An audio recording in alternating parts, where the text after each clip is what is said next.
Greetings, comrades, and welcome back to another episode of the Comrade Cast. And sorry about not coming to you guys last weekend, late this week. Last week, I was just busy with the whole Workers and Resources Soviet Republic guide. That took a lot out of me, and I was just like, I don't have anything left in the tank for a show.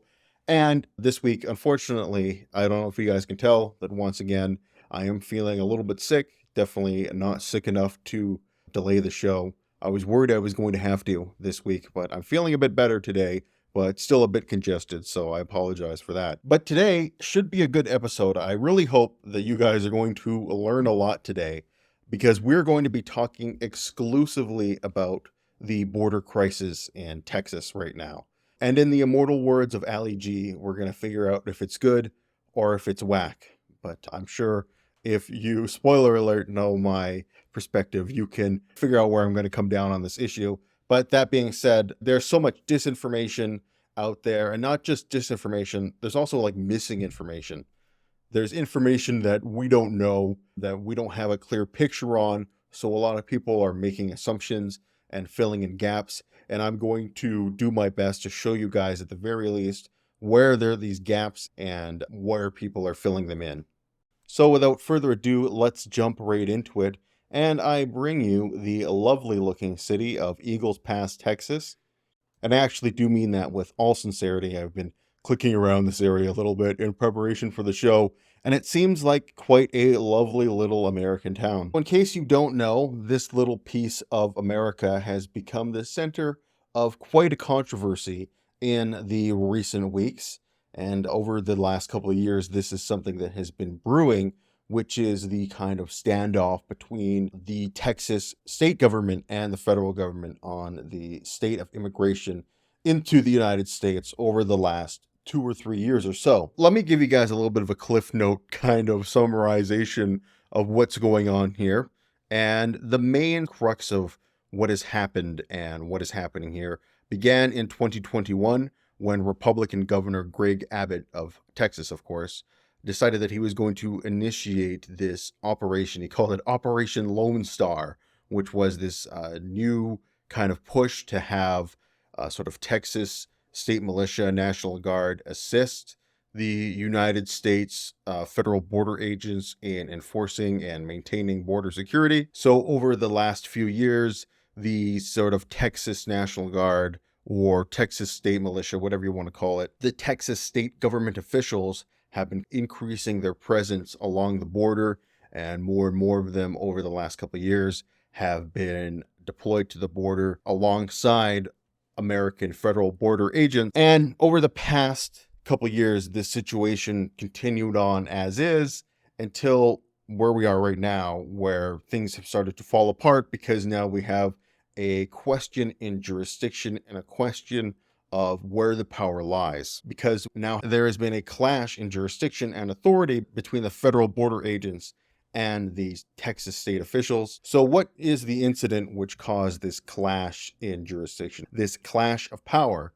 Well, what has been happening is that over time, the Texas state government has started to use razor wire along the borders of Texas and Mexico, and particularly high trafficked portions of those borders. Razor wire or barbed wire, as I'm sure you guys probably know, is that kind of nasty looking stuff that has lots of barbs jutting out of the various wires that if you try and grab it or try and climb over it, they're going to cut into your skin and get stuck and cause a shit ton of damage. Not a good time for you if you end up getting caught in some razor wire or some barbed wire.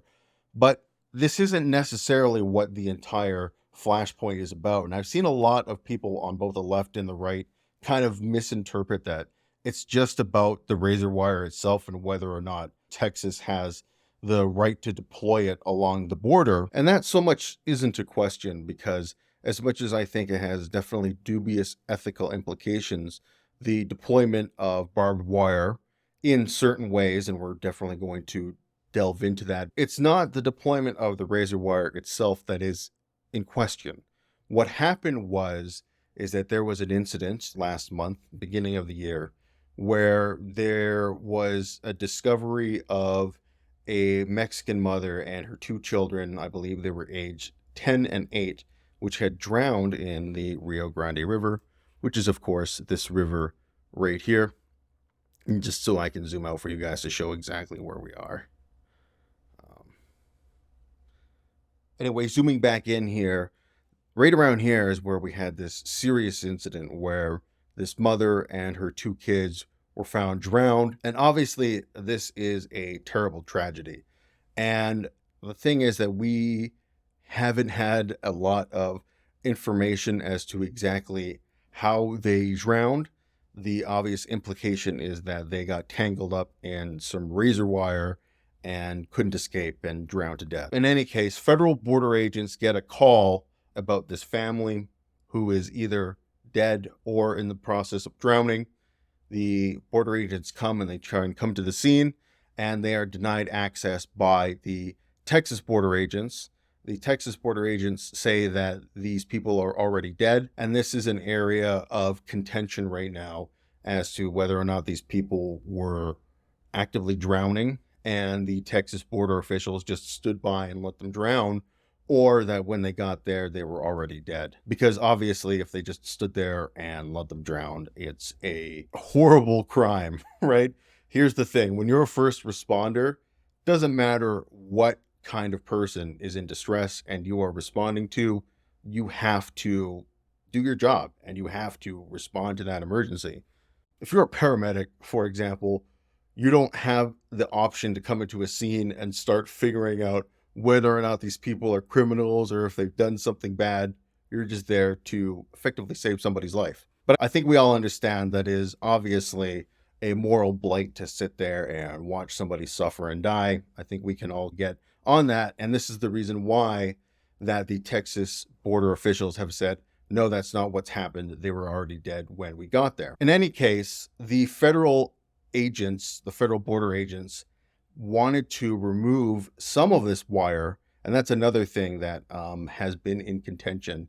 Some people have said they wanted to remove all of it. That's not what happened, right? They wanted to remove some of it so effectively that they could create a safe area that they can get into avenues where if somebody was drowning or somebody's needs to be rescued or somebody's in distress, they can get in there. So they were trying to cut paths in between some of this razor wire. They were denied this, of course, by the Texas officials. This went to the Supreme Court. The Biden administration brought it all the way up to the Supreme Court. And the Supreme Court actually, in some miracle, decided to side with the Biden government. To me, this shouldn't be any kind of question, despite the fact that the states have large jurisdiction within the United States to govern themselves and pass their own laws.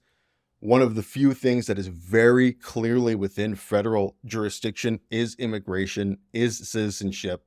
States don't get to decide their own immigration policy. States don't get to decide their own border policy. This is something firmly in the purview of the federal government. And in order to get around this, Texas has used a whole bunch of weird legal language loopholes and other types of things to try and justify what they're doing. But that being said, it's very clearly immigration that is very, very clearly a federal jurisdiction, not just within the United States, but pretty much every country in existence. So I just want to show you guys something before we move on to the next point.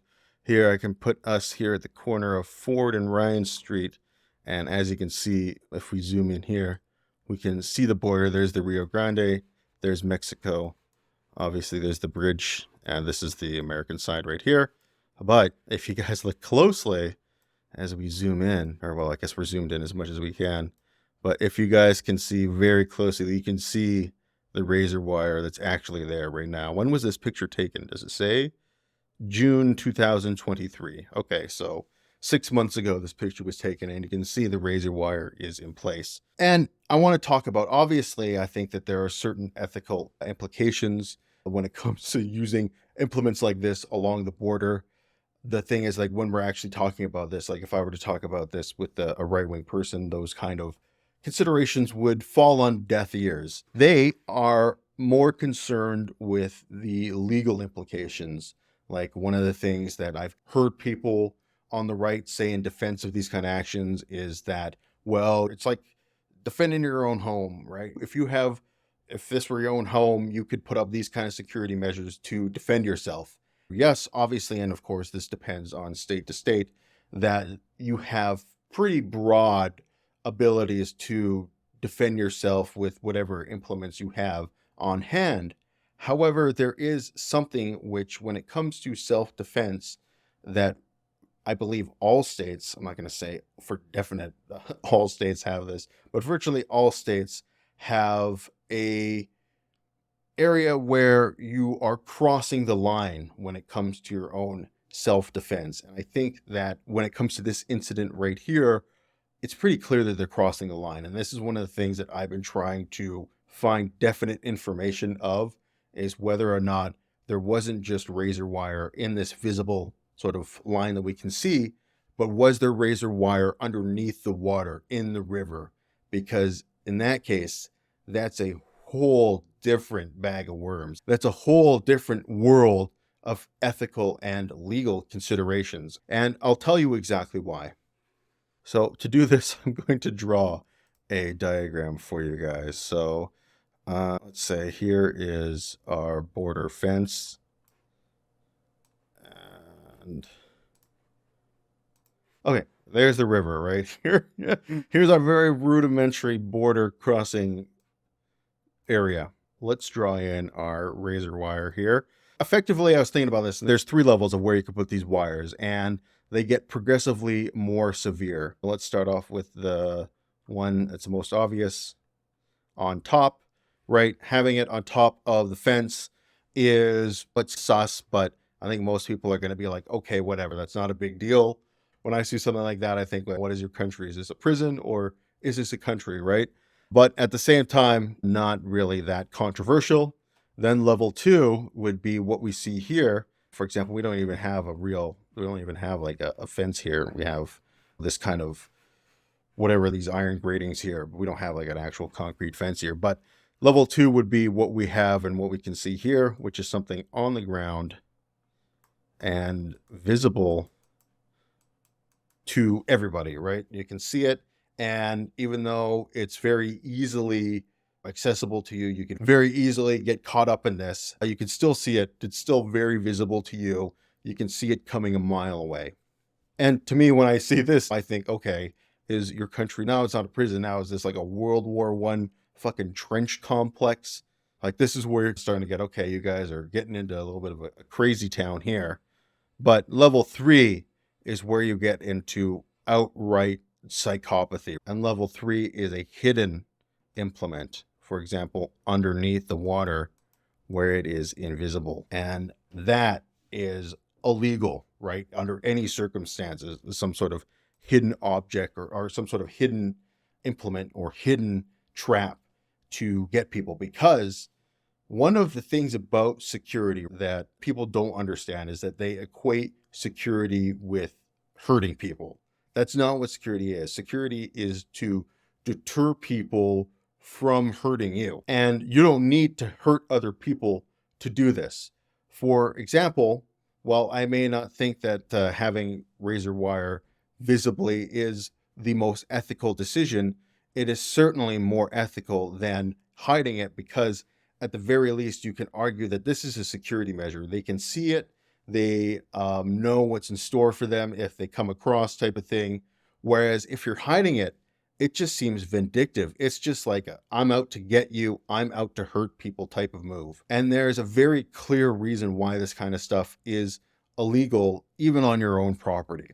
So let's say that instead of on my own house, in order to deter intruders, I want to dig a hidden trap with spikes in it or something like that.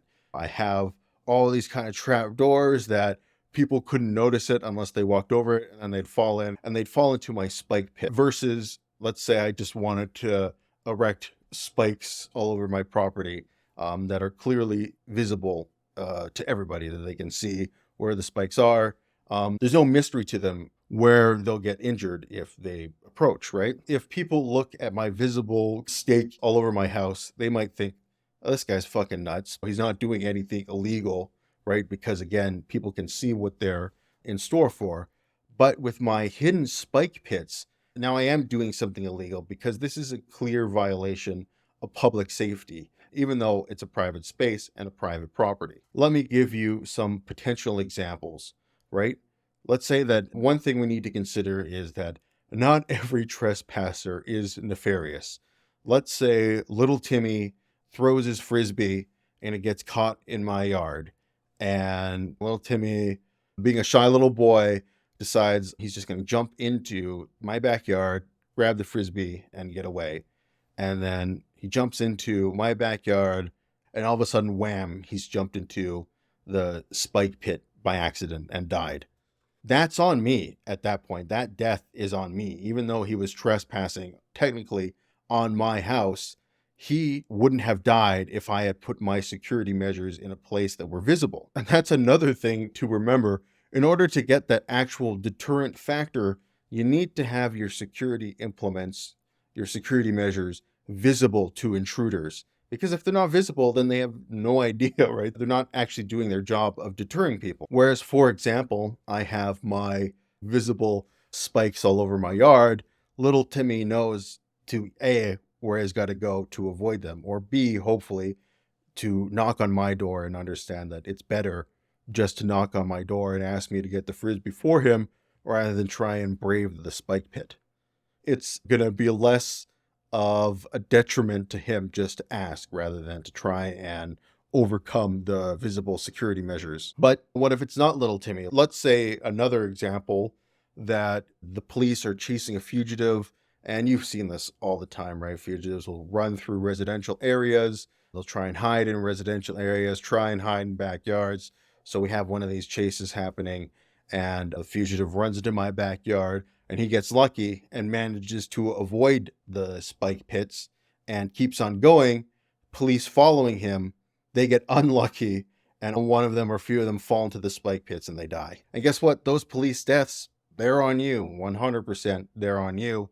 Versus if, again, my security measures are visible, the fugitive will probably either look at my backyard and be like, fuck this, I'm going to go find another backyard. If he does end up deciding to go in, at least the police who are following him will be able to navigate around the same security implements that he can. So having hidden traps and hidden dangers like this is still 100% illegal, no matter how much of a protect my castle kind of guy you are. I think you have to understand that these kind of sort of security measures are not only ineffective because, again, they don't actually have that deterrence factor because people can't see them, and they have serious public safety risks, even though they are still on a private property. So no, absolutely, Texas is not justified in if it has razor wire, at least underneath the surface of the water, hidden. That is absolutely not justified. This is fine. This is fine. Like legally fine, right? Ethically fine is a different consideration. And this is both obviously ethically not good and illegal. So anyway, I really wanted to hammer home this point so people understand like why it would be so bad to have razor wire underneath the water. And it seems like that's what they had, because that's how people drowned, right? They probably couldn't see this wire. It was obscured by the water. They ended up getting caught in it, and that was it.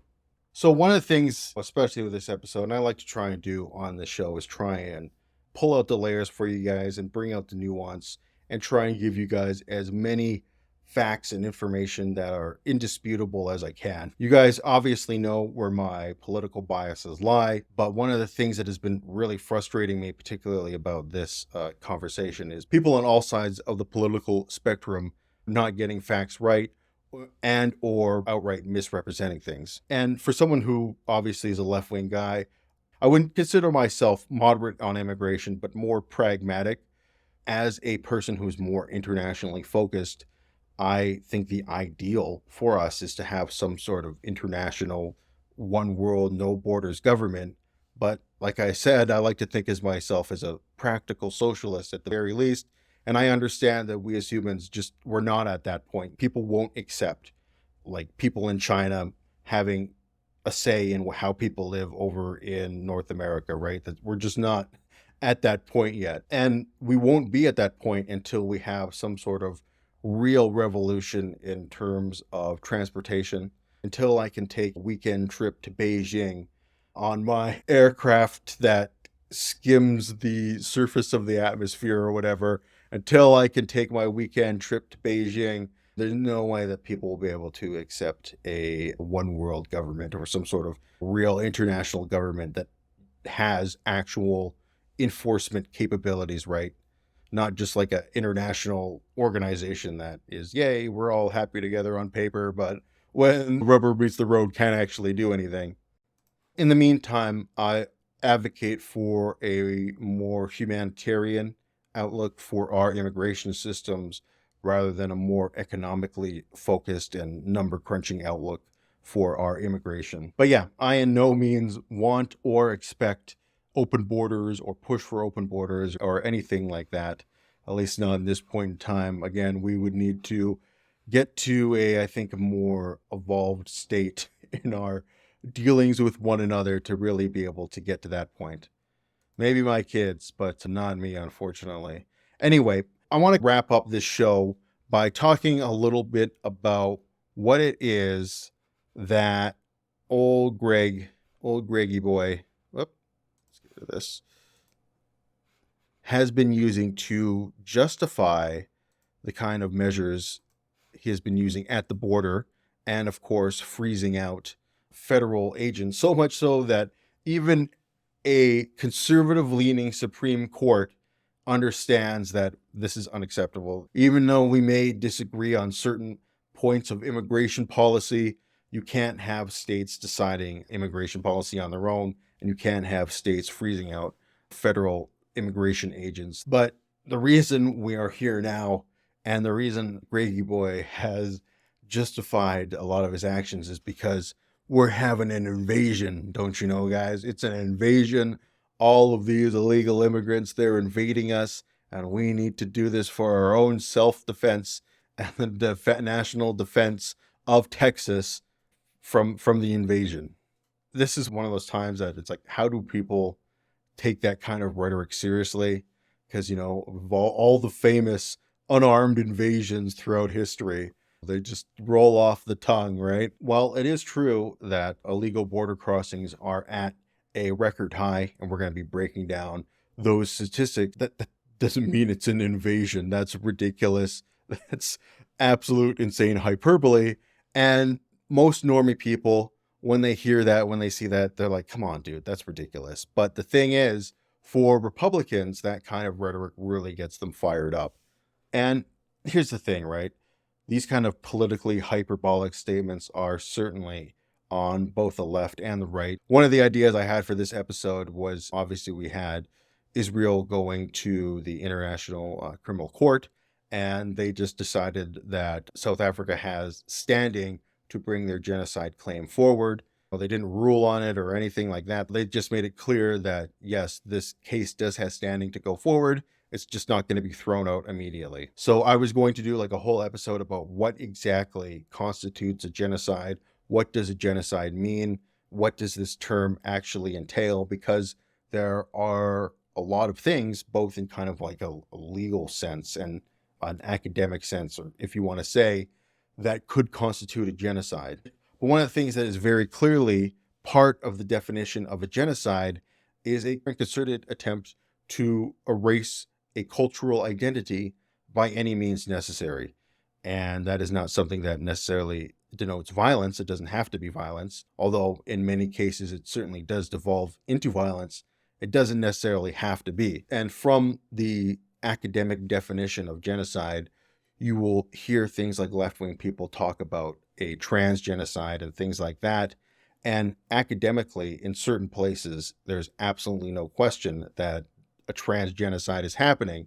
But if you say something like the trans genocide is happening everywhere all the time, people are going to check out. Like, normal people are going to check out, because for them, when they hear the word genocide, they think the Holocaust. They think people being loaded into trains and being dragged into gas chambers and being killed. This is what the normal person's definition of genocide is in their head. This is what they think. And they can look at what's happening and saying, this is not what's happening. This is not a genocide. You people are weird, crazy, you don't know what you're talking about. And thankfully for us, this is happening on the right, because when people bring up this idea of illegal immigration being an invasion, most normal people check out, because you can obviously see that this is not an invasion, right? And nobody has any weapons. No country has declared war on each other. No country has decided you have to go here and take this piece of land, right?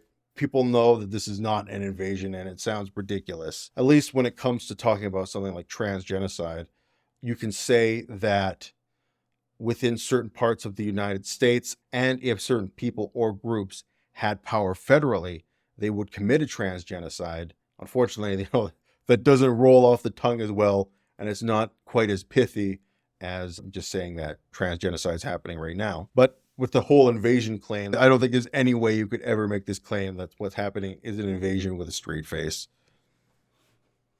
But anyway, that's Greg's justification for what's happening. He says they're being invaded by illegal immigrants, and that's why they need to put border wire in the river. So let's go into some actual stats here, because without question, there definitely is more border crossings happening now than in any point in U.S. history. So I've got a whole slew of stats here from a number of different sources, ranging around different points of time. So this is from Statista. This is the number of illegal aliens apprehended in the United States from 1990 to 2021. So this is a little bit outdated, but one of the things you can see here is that in 2021, the numbers spiked at nearly 2 versus the before that 2000 was the largest year, almost at 2 million as well, at 1.8 million. And then one of the things that you'll notice as we go through a lot of these various statistics is that in 2019 is when things really started to take off. Things were pretty stable during the mid 2000s to the 2010s, and then things shut down during the pandemic. And then once things got cleared up, they shot up again. And then moving on, there's another couple charts that I want to show you right here. This is the monthly U.S.-Mexico Border Patrol apprehensions by sector. And this is a little bit more broken down, and not to mention more up to date, because we have 2023 here as well and 2022. But as you can see, like I was saying, 2019, we have this really large spike where it looks like things are starting to pick up. And then the pandemic hits, things calm down. And then after the pandemic has been over, it's just been, things have been going ham wild ever since. And before that, the only other time where things were really at this kind of level was back in the 2000s, like literal 2000s, like April 2000. And just so you guys know, all these different little colors, these are the various sectors with which people were apprehended, along which area they were apprehended from, which area of the United States. So now let's go directly to the US government and look at some up-to-date statistics. This is Southwest Land Border Encounters. This is by component, and this is actually a pretty nice graph, because you can see like they break things down really well here. We can see where most of the border crossings are happening. As you can see, a lot of the border crossings are happening in the Tucson region, and then right behind them, the Del Rio region. It looks like they're, yeah, right behind them. And this is really up to date, right? This is a year to date 2024. So this takes 2024 plus, I believe, the last 3 months of 2023. So this is directly from the government, as up to date statistics as we can get, right? Long story short, there are a lot of border crossings happening right now, and they predominantly happen in Arizona, in the Tucson region, but again, the Del Rio region is right behind them there. And then you also have over in the San Diego region. Yeah, Arizona gets hit really hard, harder than Texas. But that's not what I'm here to actually show you. The most interesting thing here to show you is the citizenship grouping, which is that we can see that the other overtakes all of, whoops. Wow, really? I don't know why you did that. Yeah, I don't know why it just crashed there. U.S. government, you got to get your websites figured out here. But what I really want to draw your guys' attention to is the country of origin of these immigrants. Unfortunately, they don't break it down outside of these 4 countries right here: Mexico, Guatemala, Honduras, and El Salvador, but other beats them all combined. I tried to get more information from the US government. I went to their data portal and pulled. They have every data point available, but they don't obviously give everybody what happened, right? All that it says is 8 adults, Tucson, country of origin, other, and they don't specify anything. Or it'd be like 5 adults, 3 children, Rio Grande, February 13th, 2020 or 2021, whatever, Mexican. Even in their official actual like data output, they didn't have the country of origin. They only had either one of these 4 countries or other. I have found some other charts here. Like we have this one here. This one's in Spanish. And I don't know exactly when this data was from. I believe it's 2023. This is what it says up here and over here. But as you can see over the year, where we are getting the vast majority of immigrants coming from, they are coming from Nicaragua, they're coming from Venezuela, they're coming from Haiti. They're all falling under other. And then the last one I want to draw your attention here is it says, yes, southern border apprehensions at an all-time high, but this one here has it broken down from Mexico, from other countries. One of the things that I find super interesting about what's happening right now and seems to get lost is that a lot of people still think it's just predominantly Mexican people coming over into the United States. Well, you can see, yes, there's still a pretty sizable amount of Mexican people coming over. It's not as high as it used to be, and it is completely and utterly dwarfed by people who are coming from other countries, which is a pretty new phenomenon in American history. As you can see, going back, it has been almost exclusively immigration coming in from Mexico until after the recession into the 2010s. You can see things cooled down. When Mexico's economy heated up a little bit, things started improving over there. And at the same time, things started getting significantly worse in a lot of these other Latin American countries, leading them to try and come on over to the United States. So that's the big takeaway I want you guys to get with these graphs that I'm showing you, is that, yes, illegal immigration is at all-time highs right now, but these are people coming from all sorts of different countries. In fact, Mexico is not the predominant country that people are emigrating into the United States from anymore. And that is a fundamentally new state of affairs.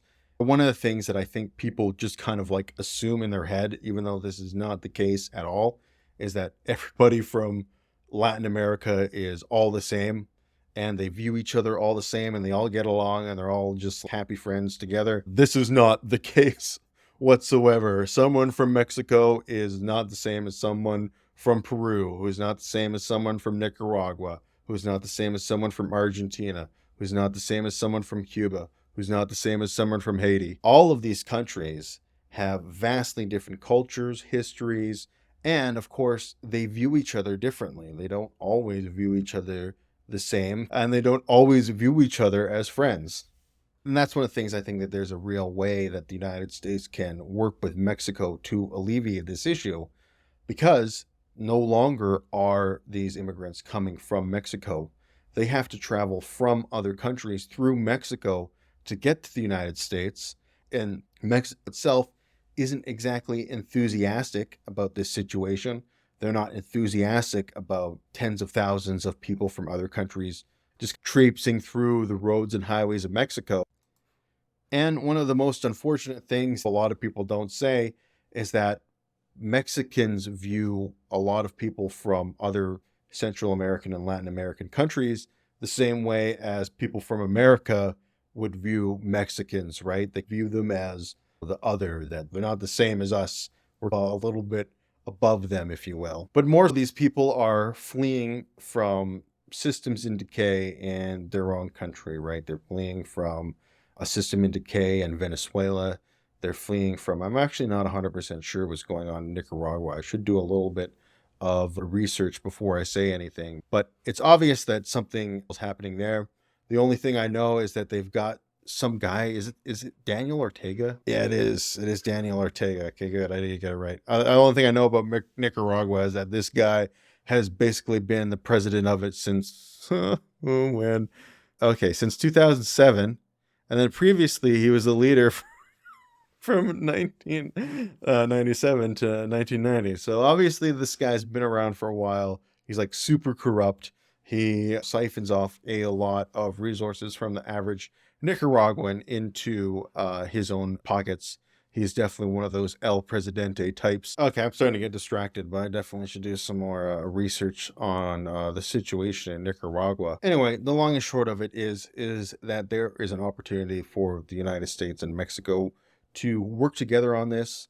Like I said, I like to consider myself at least pragmatic on the issue of immigration, and I don't really have an issue with having borders and securing those borders.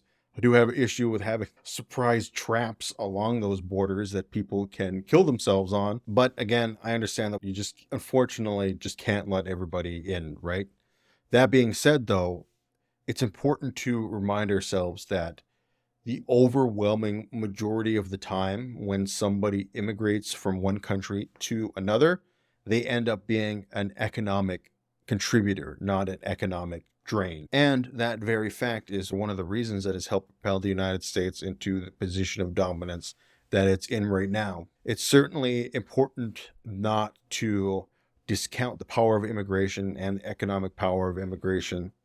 But yeah, the system isn't designed to just let anyone and everybody in simultaneously. And, I can understand and respect that. But to wrap this all up with my whole is it good or is it whack statement, obviously what Texas is doing is whack, in my opinion.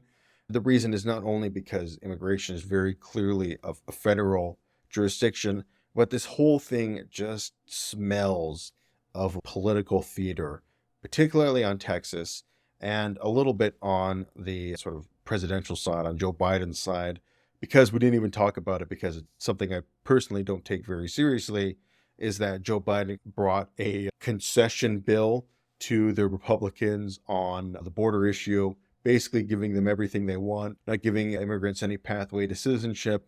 And of course, the Republicans shot it down. People were saying this is like, a 4D chess move for Biden to show that the Republicans are unreasonable.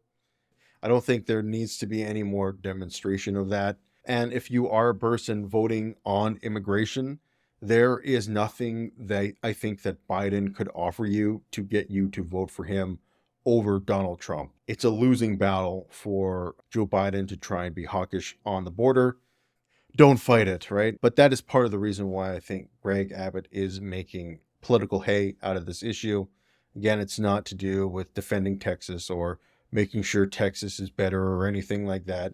It is to try and take the issue of illegal immigration and put it on the center stage, put it on the forefront, because it's an issue, generally speaking, that the average people trust Republicans more than Democrats. So if they can get people talking about it more, it increases their political chances. And that's really what I think is happening here. Republicans are trying to push illegal immigration as a top election issue going into an election year, and this is one of the things that they're using to do it. I just find this is like such a weird hill to die on, right? The trying to die on this hill of preventing border agents from removing razor wire so they can safely get to a scene where someone might be in distress. It's just a weird battle to choose to fight, weird hill to die on, because I can't see where you come out looking good on this unless you're already into the Republican mentality. Because again, like we talked about, you have no legal ground to stand on. That's already been demonstrated. And you have no moral ground to stand on. So I don't know what grounds they're thinking that they're standing on right now. I'd love to have someone who maybe is more Republican explain to me what they think the long-term political strategy is here. I do think that trying to bring illegal immigration to the fore is a smart political strategy, but using this incident right now, it seems destined for failure, I guess you could say. And with that, that's going to bring us to the end of our show here. I want to thank you guys for watching. Going to wrap it up pretty quickly here. Don't really have anything to add to the end of this show. So until next time, this has been the Comrade signing off for now. You guys take care.